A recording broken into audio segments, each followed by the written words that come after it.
in the morning, wake up and have your coffee, have your Dunkin' Donuts muffin, and then stop and see how you feel.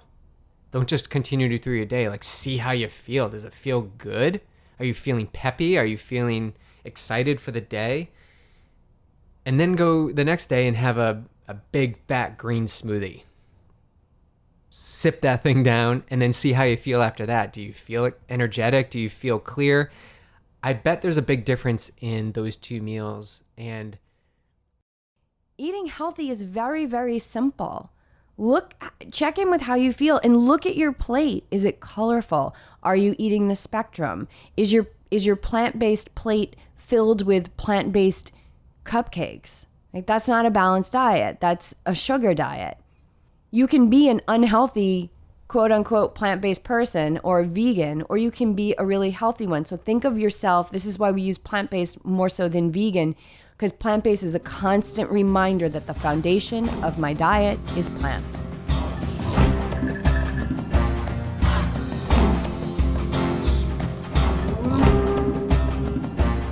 Hey everyone, welcome back to the Yogi Triathlete Podcast, episode 16. I am your host, Jess.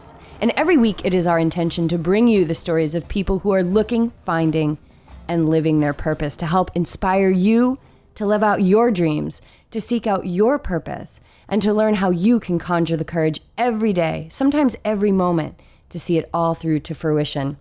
Our guests are athletes, health and wellness coaches, risk takers, plant-based nutrition geeks, fitness personalities, mindfulness junkies, yogis, parents, and entrepreneurs. The spectrum is wide because, frankly, living against the grain of society, which is what I've found it takes to live out your inner gifts out loud. It doesn't discriminate. People living their purpose are just like you and me. We are more similar than different. And if that's the case, and people are doing it, then so can you.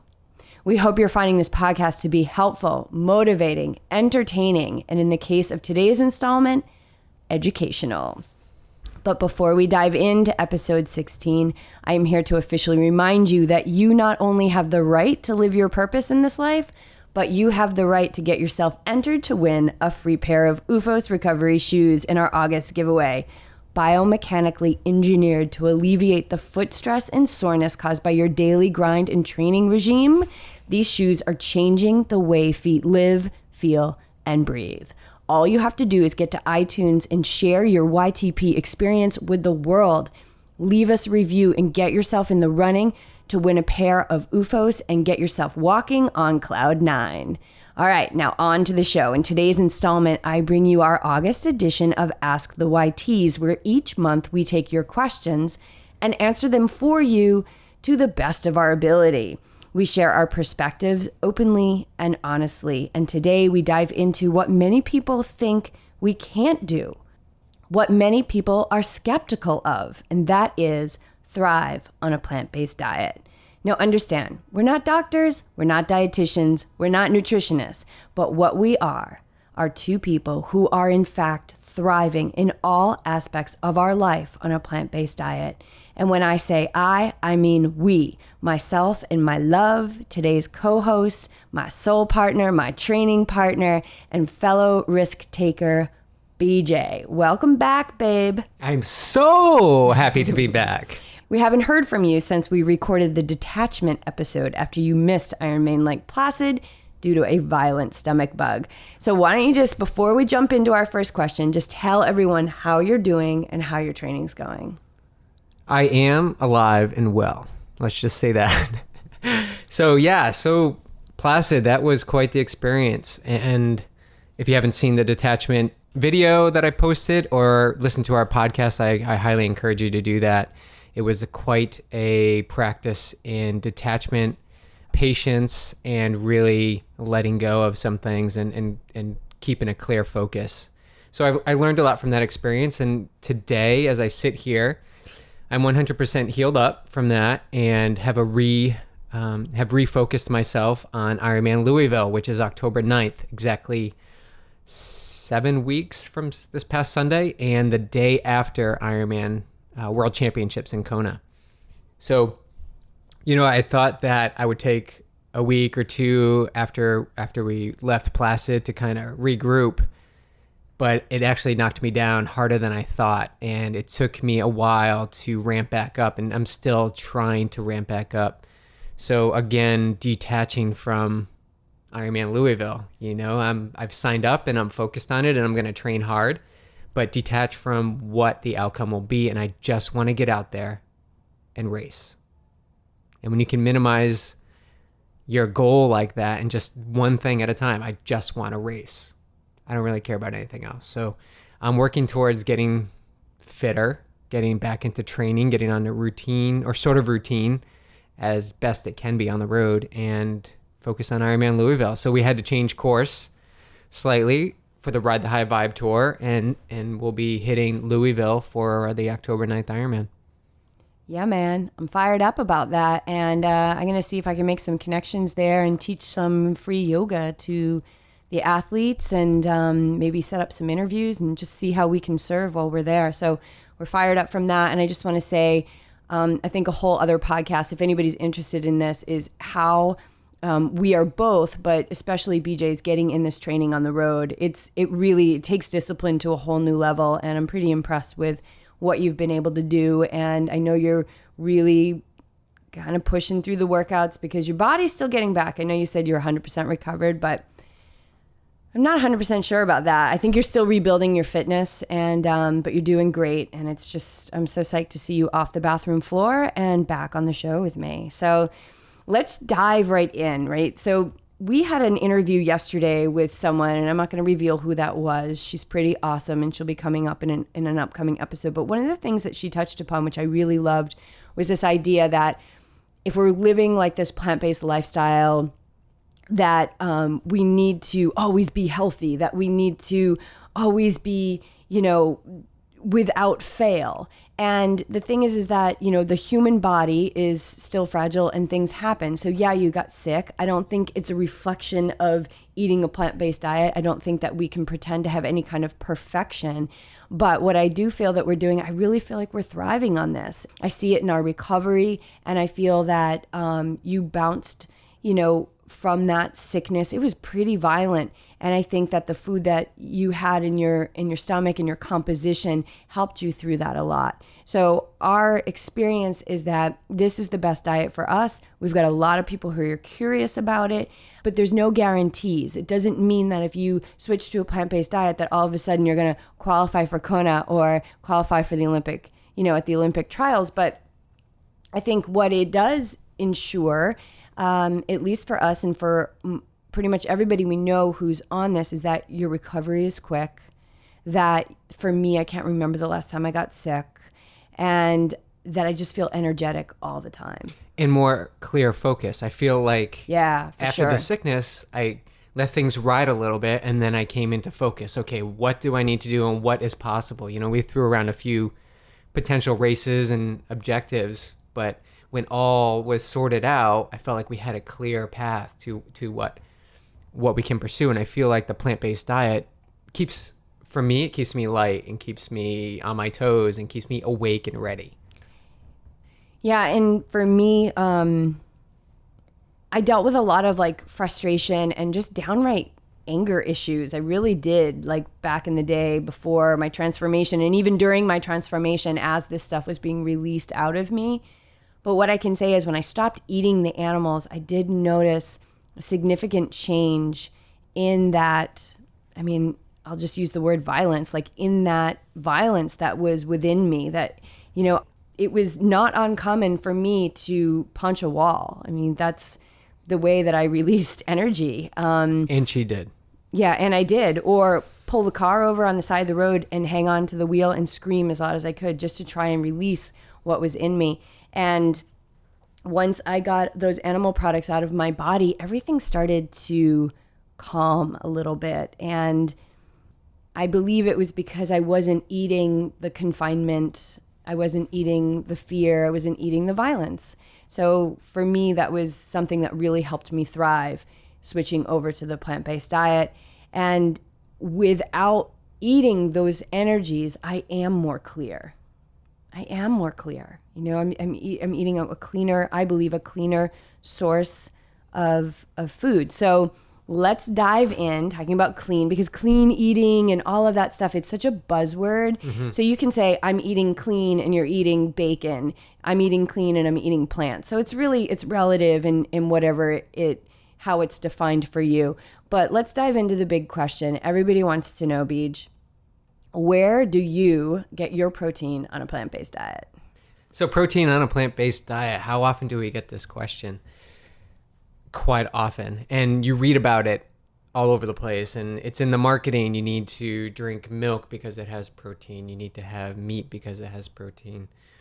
What we found on a plant-based diet is you get protein in everything you eat. Spinach, beans, hemp seeds, chia, tempeh, tofu, carrots, broccoli. Everything has protein in it. And this all adds up throughout the day. And who says that you need to have 50 grams of protein or 100 grams of protein or 200 grams of protein if you're a bodybuilder? What we find is everything has protein in it, and it's a nice balance that you get from eating just plants. So if you want to increase your protein on a plant-based diet, have beans and more tempeh or tofu or things like that. But the thing that I always like to say, because it seems as the more and more we talk about protein with people and in passing, even just today, I had a conversation in the gym in the basement about protein from this MetLife rep from London. On this tour, we've been talking to a lot of people, and what I like to say is quite simply, where do elephants get their protein? Where do rhinoceroses get their protein? Where do gorillas get their protein? Cows. These are all strong animals, and they're all eating plants. I feel like we've been so consumed with the protein that I think we need to disconnect from it a little bit and just eat a wide array of plants. So on a plant-based diet, we get it everywhere, to answer the question. We get it in everything we eat. If we want to bump it up a bit, yes, we can have more beans, we can have tempeh, we can have a plant-based protein powder. All these things are available. So to get protein, it's in every plant. And protein, like all nutrients, it's essential and it's important. It helps with our muscles, especially when we're athletes and we're breaking them down over and over again. It helps to rebuild them, helps to build muscle. But I believe that the statistics are that most Americans are getting about 70% more protein than they actually need. And what happens when we get more protein? Two things. Either it's metabolized by our liver and kidneys and we, pee it out or whatever that we get it out of us. Or it's stored as fat. So those are the two things. So if you are somebody who's, going to the gym and doing an hour class a day and exercising 5 to 7 days a week, like you don't need 100 grams of protein. That will eventually be stored as fat, or it's just your body's going to get rid of it on its own. So it's almost like a waste. And so how much protein do we actually need? So the recommended daily allowance, and this was based on studies on nitrogen waste, basically, which is a byproduct of protein in the body. So they came up with the optimal level, which is 0.6 grams per kilogram of body weight. So what they did was they rounded it up so that they, could take into effect everyone. They rounded it up to 0.8. So essentially it's 0.8 grams per kilogram of body weight.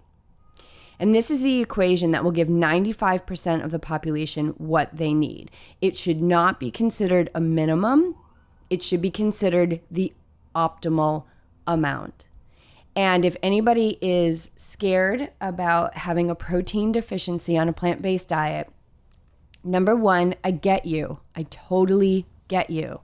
Because I had many moments of fear in 2011 into 2012 when I went completely plant-based leading up to Ironman Lake Placid. I get you. Like it's very common to have this fear because you're undoing a conditioning of our society that says you need all this protein. But what I can tell you is that protein deficiency is essentially a starvation effect. Like if you are suffering from starvation, you're probably protein deficient. If you are not getting enough calories, you are protein deficient. But if you're getting enough calories and you're eating the spectrum, of plant-based whole foods, then you're going to get what you need. And if you need a little extra to make yourself feel more comfortable, that's fine. Use a plant-based protein powder in your smoothies. That's going to give you a slam of like 20 grams right off the bat. And for a lot of you guys listening, that's going to be almost half of what you need in a day. So that's a great way to start your day. And there's nothing better to gauge than how you feel. How you feel. How are you recovering? How are you feeling? You know, and then the second thing is back it up with science. So get blood work and see how you're doing. And I find that the blood work, the normal blood work that gets done in doctors' offices, it might not give you what you need. So check out Inside Tracker. They're going to get into the nitty gritty and really show your blood makeup and what you're deficient in and you know, what you could have more of and what you could have less of. So you could check that out as well to make you just sleep better at night. And we certainly did that a year after going completely vegan. We did really extensive blood work and found that we were really within the levels of everything that we needed. And when I talk about a vegan diet, the way to really thrive, I believe, is I'm talking about a whole foods, plant-based diet. So as unprocessed as possible. And the way to look at your diet and understand if it's unprocessed or processed is to look at the food on your plate, look at the ingredients on the counter before they become your dinner, and ask yourself, is this how it came out of the ground? Is this how nature intended it to be? Like even a piece of bread, like, is this how it grew out of the ground? No, there's a process that comes to that. So we eat sprouted Ezekiel bread, which is a great bang of protein in there. It does have gluten, but it's a little bit more tolerable because it's the sprouted grains. It is a processed food. Right? Anything that taints the original form of the food is processed. But what I'm talking about is there's a lot of vegan junk food available these days. So save that as a treat. You know, save that as a treat. We do eat tempeh. It's fermented soy, which is easily digestible. The fermentation is actually good for your microbiology. That's got a great bang of protein. So there's a lot of places. I say don't fret about it. And the other thing is go look at answers from other athletes that are plant-based, like check out Rich Roll's answer, check out Brendan Brazier's answer, check out Scott Jurek's answer. The answers always are kind of the same. Like you're going to get plenty on a plant-based diet. I don't count how much protein I get. So I just eat a wide spectrum every day. So I'll have, just to give them an example, I have oatmeal in the morning with fruit and berries, or I'll have a smoothie bowl with frozen vegetables and fruit. Then I'll have a lunch that's a tempeh sandwich or a big salad. And then we'll snack all day on bananas and, you know, fruit. And then we have a dinner, which is usually our cooked meal. You know, we'll sit down and we'll cook up and heat up tempeh with peppers, or we'll have beans and rice with avocados. So just to give you a quick example, that's pretty much what we eat all day. And I'm not counting how much protein I get. Yet I'm actually working out anywhere from 2 to 4 to 8 hours of training, and I recover fine, and I'm building muscle, and I'm getting stronger in my workouts. And for me, that works. So where do we get the protein? The wide spectrum of a whole foods Where plant-based don't we diet. get the protein, Right. babe? Right. Yeah, we get it everywhere. It's nothing to fret about, you guys. Okay, let's move into the second question. How do I train for long endurance events on a plant-based diet? Training for endurance events on a plant-based diet is relatively new in the world now, but people have been doing it for a while. You know, Dave Scott was a plant-based athlete when he competed at Ironman in the early 80s. And it's just coming to more awareness now as athletes in the mainstream sports, such as football and UFC fighting and hockey and baseball. It's just going to become more and more prevalent. So as an endurance athlete, fueling on a plant-based diet is pretty simple. You know, you look at how long your workout is going to be, and roughly, you know, you want to consume anywhere from 100 to 300 calories an hour, depending on intensity, duration, and where you are in your training plan. But, you know, I like to use some basic fuels during working out. And what I use specifically is noon for hydration, which is vegan, and has the necessary sodium intake and calories that I need. I also use Amarita bars, which each bar is about 200 calories roughly. They're gluten-free, nut-free, dairy-free, soy-free, plant-based bars, and they're easily digestible. We even use them on the run. And I do want to say that when I have longer workouts, that I really base my nutrition intake on the previous night's meal. So I'll have a big meal the night before, and sometimes I do my morning workouts just fasted just a little bit, or I'll have a banana or just something to, settle the stomach a little bit. But that is really what fuels me for that start of my long run or my long bike. And then during the rides or runs, I'll start using the Amarita bars or noon. And actually, we're going to try out Scratch Labs, which is vegan. And we've been hearing a lot about that. So that's something we're going to test out. So there is a way to thrive during your endurance training with a plant-based diet. And we've been doing this now in our racing for 2 or 3 years, or maybe even 4 years, the full 4 years. And we've done some Ironmans with strictly just Amarita bars and the fuel that we have leading up to whatever workout we have. And I also want to say it's important to have that recovery smoothie after your workout. And that's our basic go-to smoothie, which is frozen spinach, pineapple, Garden of Life, vanilla, brown rice, protein powder, and oat milk or almond milk, or it's just some sort of alternative milk. And that's what we have after. And it's super delicious. And I just want to add that I think there's no better way to train for a long endurance event on a plant-based diet than to have a coach that is plant-based and supports this. Of course, BJ is available and works with all of his athletes on switching to a plant-based diet. It's funny, most of the people who have signed up with you are now, I think they're pretty much all plant-based. It just kind of happens naturally. It's beautiful. So he's got a lot of guidance, and always reach out to us with questions that we can address on the show, or shoot you a quick email back. That we are always available for that. So we're here to share everything we know, you guys, everything we know that is helping us thrive in so many ways. And if this wasn't working for me, I would know. I am very in tune with my body. So I'm very aware of what I'm consuming when I'm working out and what my effort is and what my performance is. So as a coach, I know what my athletes do, but I also know what I do and what feels good. And if this was not feeling good, I would make a change. But I feel great. All right, next question. How do I cook vegan for the entire family? This is a great question. I think there's a lot of families out there where either one participant is an athlete and they're looking to be plant-based in their performance. But I also think there's the component of one person is cooking for the entire family and they only want to cook one meal. And we found that, sometimes multiple meals are made because children want one thing, the husband or wife want another thing. But how can you cook for the entire family? This is so good. And I feel like we can really connect with introducing the plant-based diet to families. And we've worked with this very topic with our nutrition services with some clients.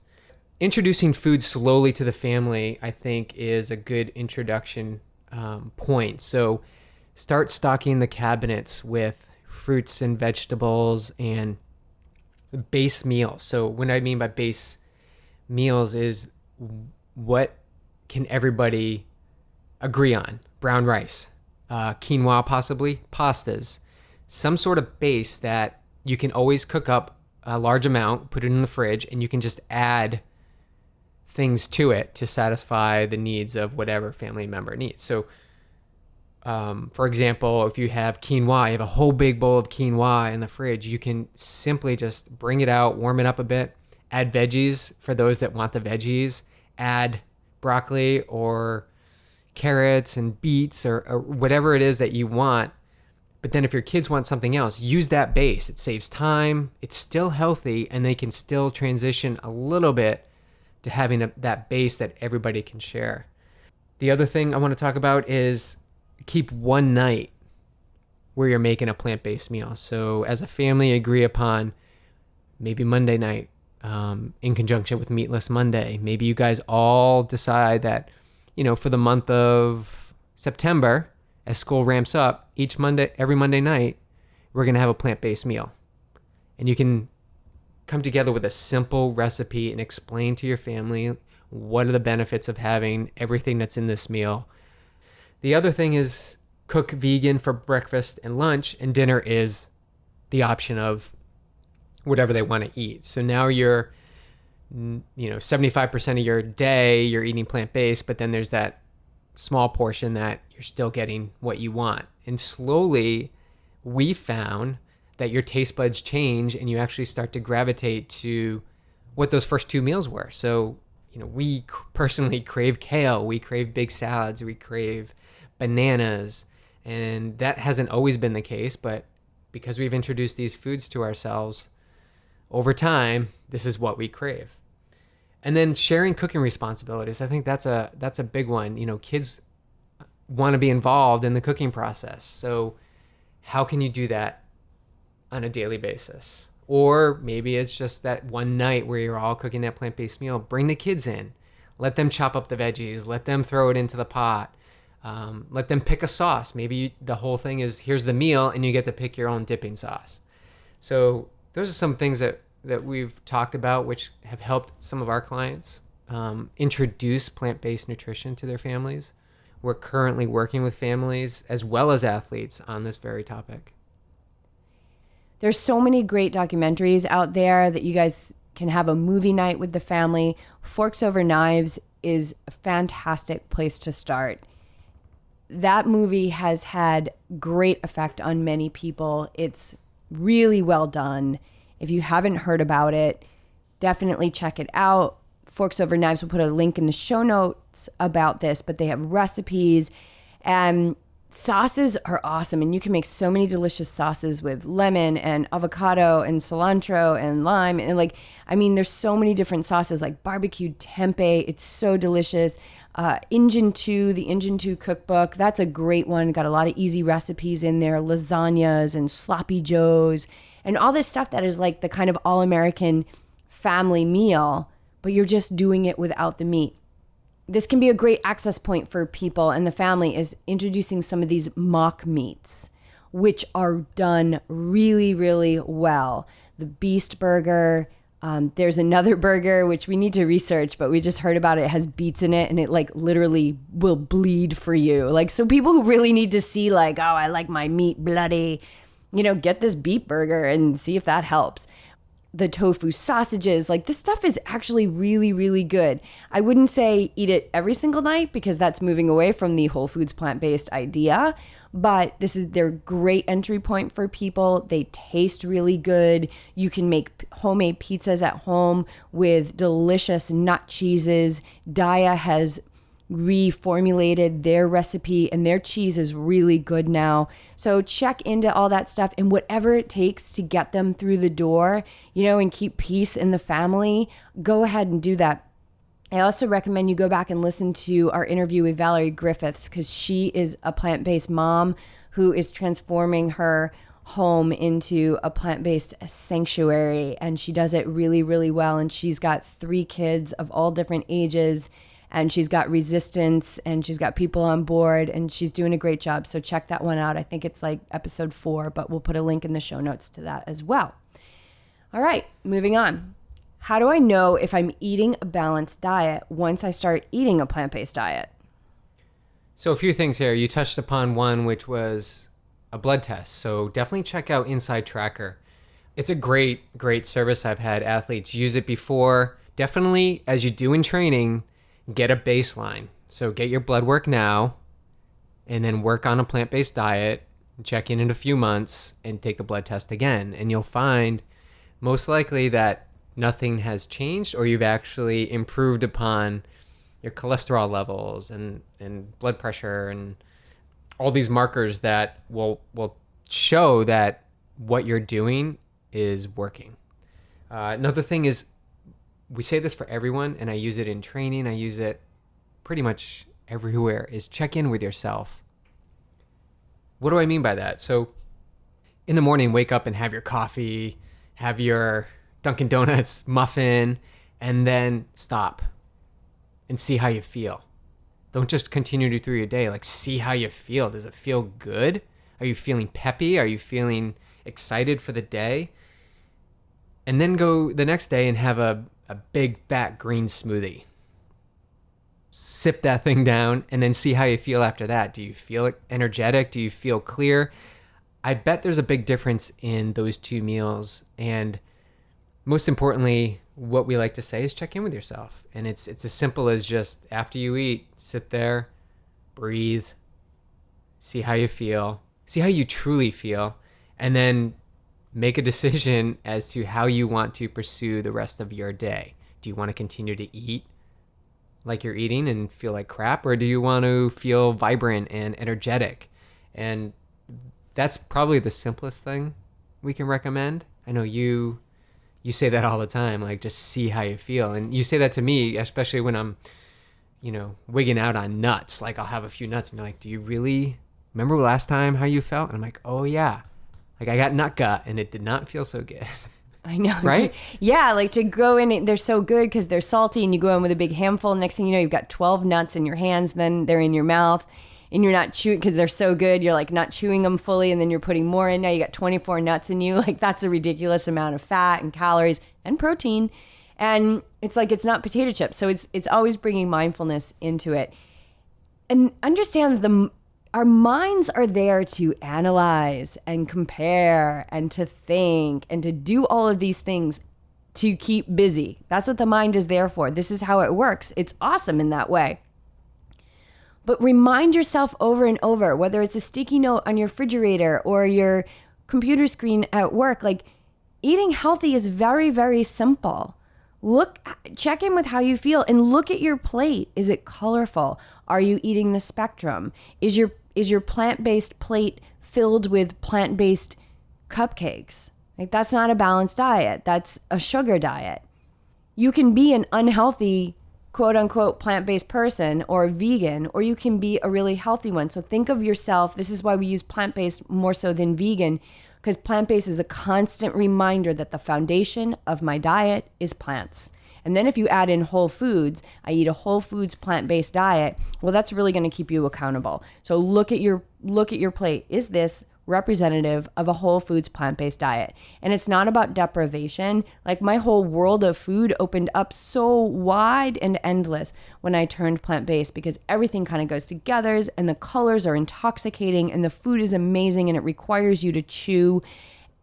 See how you feel. If you're eating the spectrum and your plate is colorful and you're going to the farmer's market and you're getting that local food, you guys, it's going to be a balanced diet.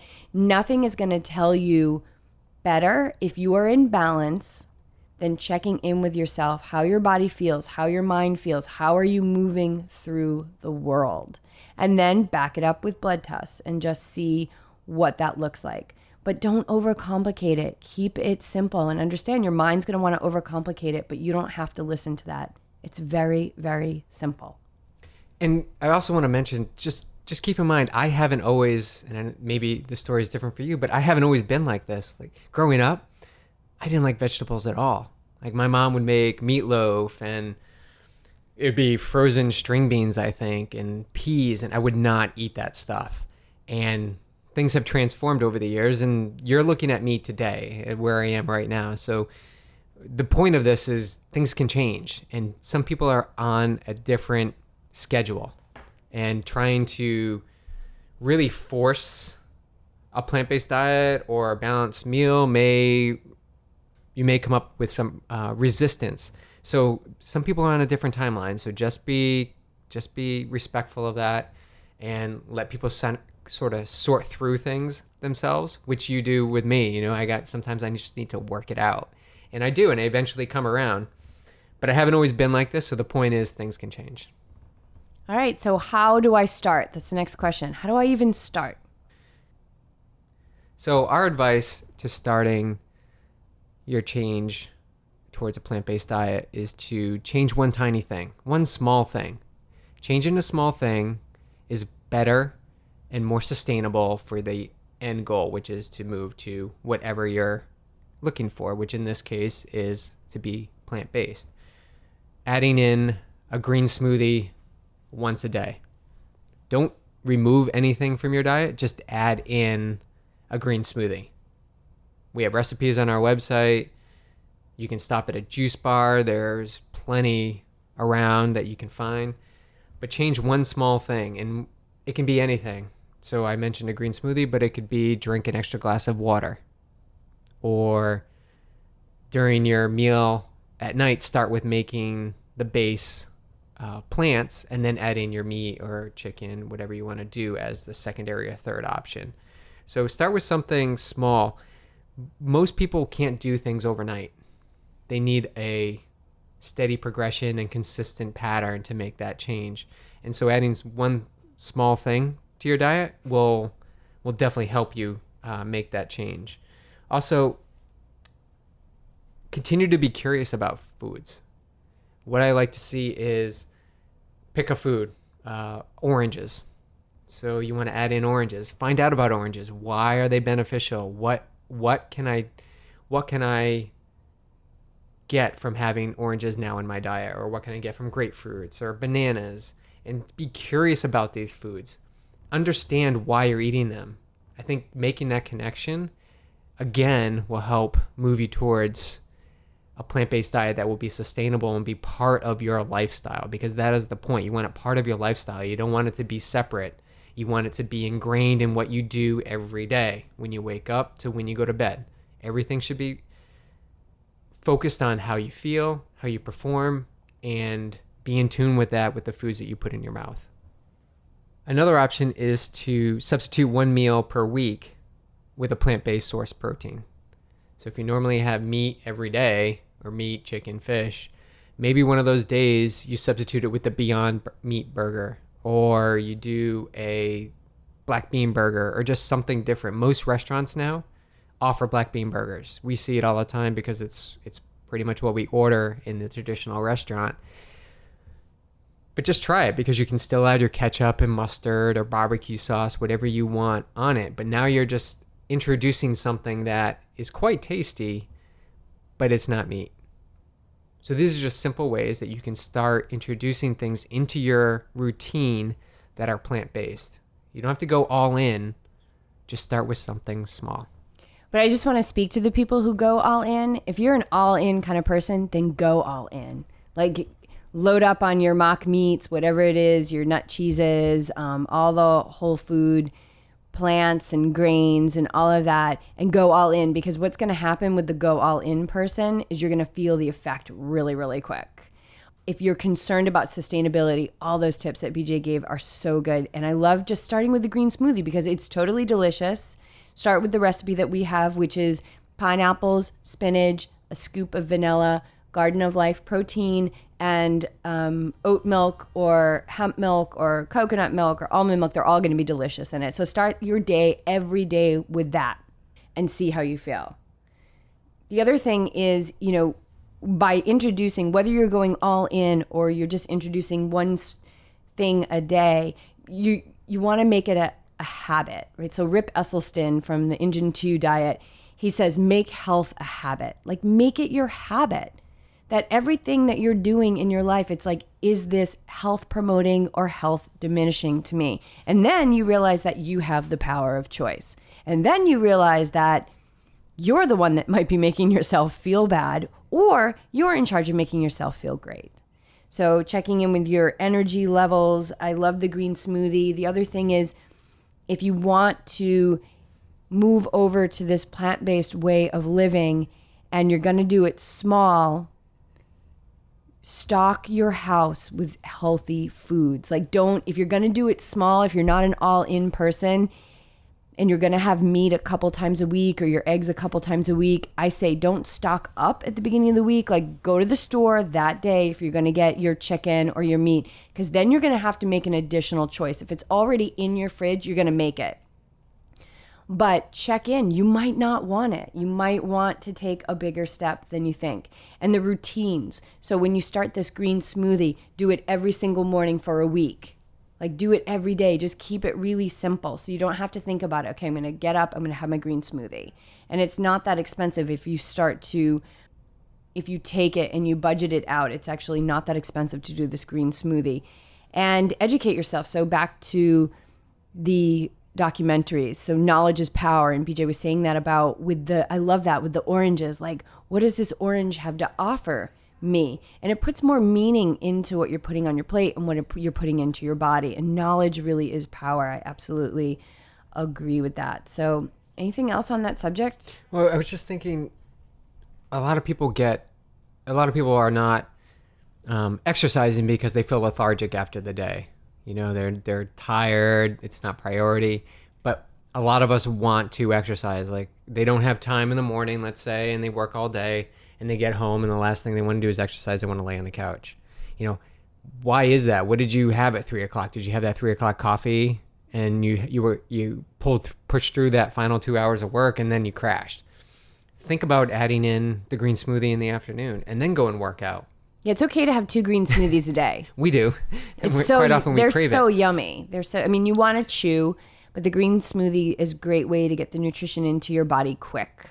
Yeah, and I bet you'll want to exercise and you want to do something active. And the whole point, again, is to check in with yourself. Like, see why you don't want to exercise after work. Why is it? You busy? You're tired? Why are you tired? Think about the food choices that you had during the day. And then the next day, change your food choices. It's as simple as that. And we're not trying, this isn't like new discovery of how to eat. It's basically see how you feel and move towards the things that make you feel great. Do more of that. Simple. Yeah, I like it. Okay. How do I plan for a week on a budget?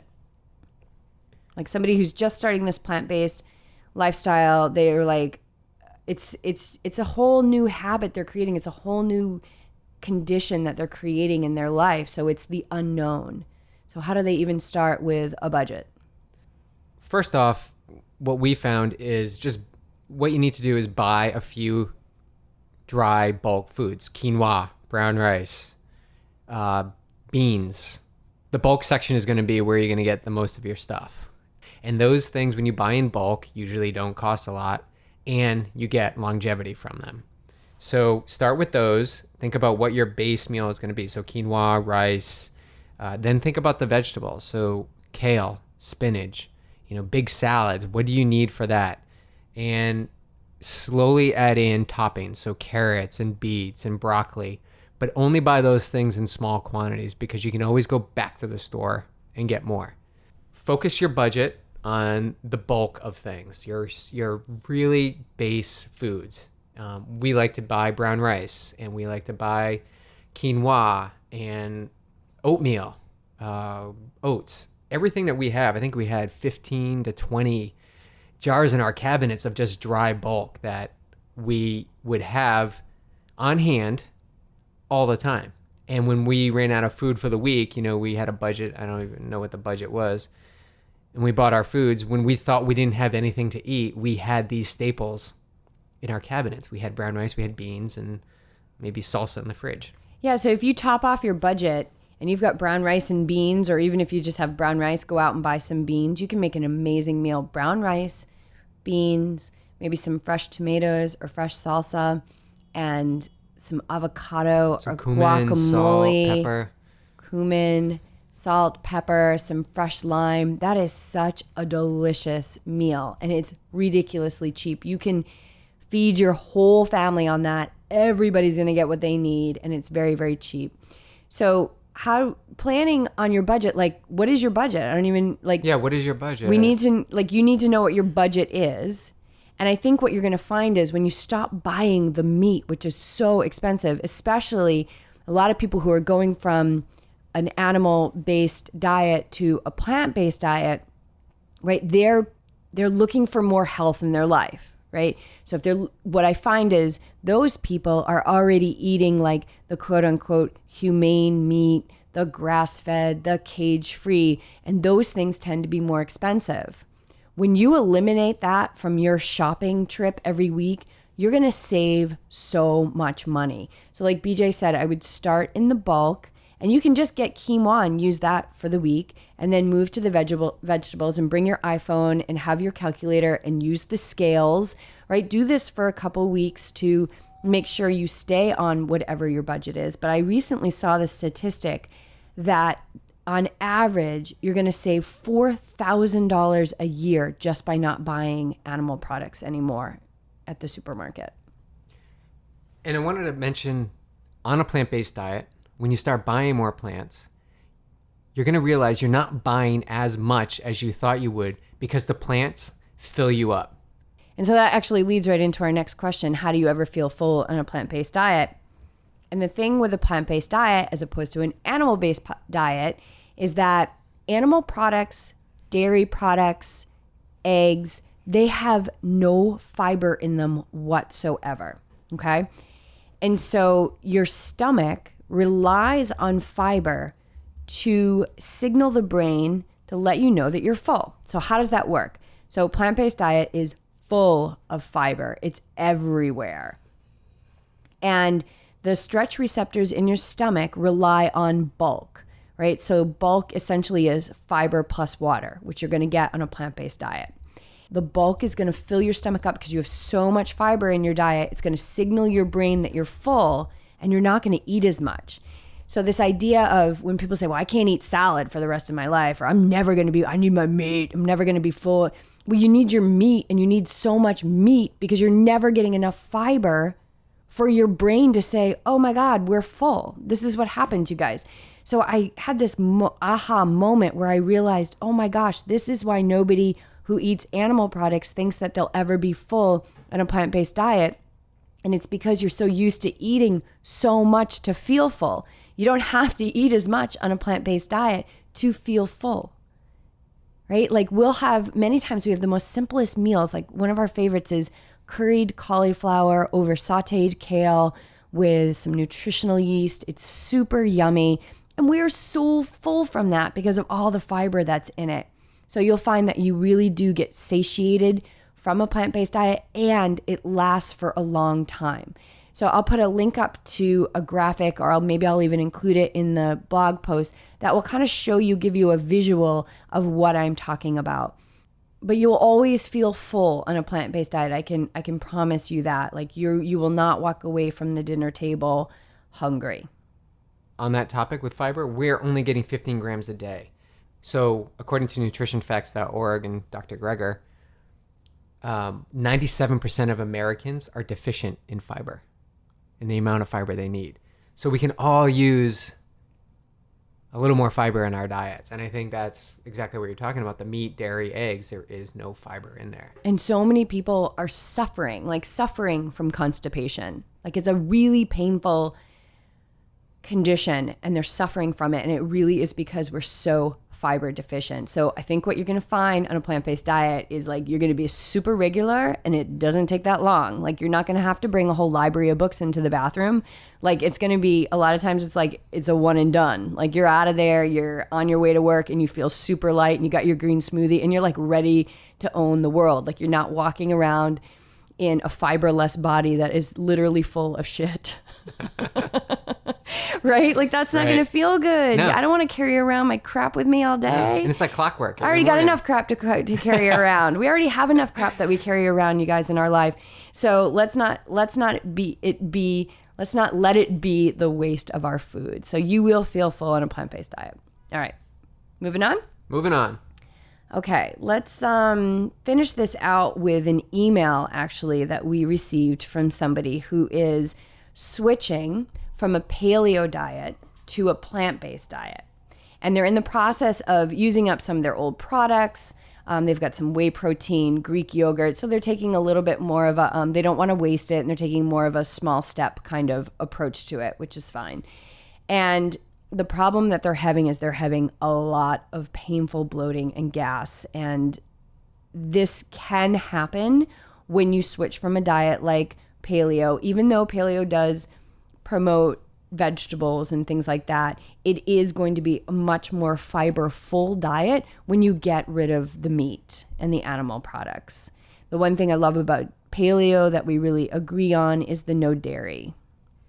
And that stuff is just nasty stuff. So you want to stay away from that. And that has no fiber in it either. So this person is experiencing a lot of painful bloating and gas. And it's really common that this happens. So do you want to dive into this, BJ? And I've got some thoughts as well. Yeah, when transitioning from any diet, if you go all in or you make major changes, there is going to be some, things that they've been used to. The gut biome has been built around what has been in the body for the past few months, years. And when you make that change, you need to introduce things slowly. And I personally have experienced this as well, mainly because of food combining. So when you've combined foods and your gut biome adjusts to it and it starts to say, okay, this is how things are, it's working really nice. Then you make a change and you're wondering why your stomach is a little upset. So my recommendation is to keep things simple. Again, make minor changes in your diet because you as an individual have a unique makeup that maybe beans don't agree with you when you eat salad, or quinoa, and mixing grains and vegetables. Some things just don't combine well. And I think keep your diet simple. The changes in your diet, change one thing at a time, and then start to realize and check in with yourself. What is working for me? What is not working for me? Do I feel bloated after I have this meal at a certain time? Maybe it's based on what food you had in there or the time of day. I think it's really important when you make a change to introduce things slowly, because then you can isolate and determine what it is that's affecting your stomach, your body. Same thing that happens when you come off of caffeine. You remove yourself from caffeine and it affects a whole world of things. You may get headaches, you may get, stomach issues and body aches, and everything is connected. So changing just one thing at a time and keeping it simple. So reading this food log from this person, a few things stick out to me, like, an apple with nut butter before a workout. Maybe that's just a little too heavy on the body. Like, maybe just have a banana and start there. Apples are a fruit that can cause gas. So a little bit of research on the different vegetables and fruits that are more likely to cause gas and bloating. So yeah, I think for this person, an apple before a workout, before you go out and you're moving your body hard while it's trying to digest. So now the blood's trying to go to your muscles, but the blood wants to stay in your digestive system. It's going to go to your muscles, and then your digestion's going to be weaker. So watching like an apple, I would say, yeah, banana would be great. And if you need a little extra, like I find banana with almond butter is a little bit easier. Peanut butter is heavier. It's very oily. I would stay away from that if you have a sensitive stomach through this transition. In the dinner too, looking over the dinner, I feel there's a lot of combining, and then there's some hot sauce. So the hot sauce can be a trigger for your system to kind of scream out loud. So, if you're going to start eating salads and you're combining 10, 15 vegetables in there, how about just having a salad with carrots and broccoli? And then using lemon, squeeze some lemon on top of it, and maybe some avocado. Like, keep things to 5 and under. 5 ingredients or under, to really focus on a few things at a time. And as things progress, yeah, you can start to add in more things. I think that's what we've done. Our smoothie bowls have gone to this huge creation of toppings. But at first it was just a smoothie bowl with the 4 ingredients and maybe some, shredded coconut on top. It's important to start small and simple, and don't go into combining everything. Although you want to get all these vegetables and nutrients into your body, just keep it simple. The way that I hear parents do it a lot with their kids when they're trying to get their kids to eat healthy is like, okay, don't worry about today. I'm concerned with what they're getting in over the spectrum of a week. So if you are experiencing this painful gas and bloating, really take it down. Try an elimination diet where you remove some of the likely offenders. So some of the vegetables that are a little bit more prone to causing gas and bloating, like think of the really dense ones: cauliflower, broccoli, Brussels sprouts, the more water-based, like celery and peppers. Those are going to be more water-based. and those might be a little bit easier to digest.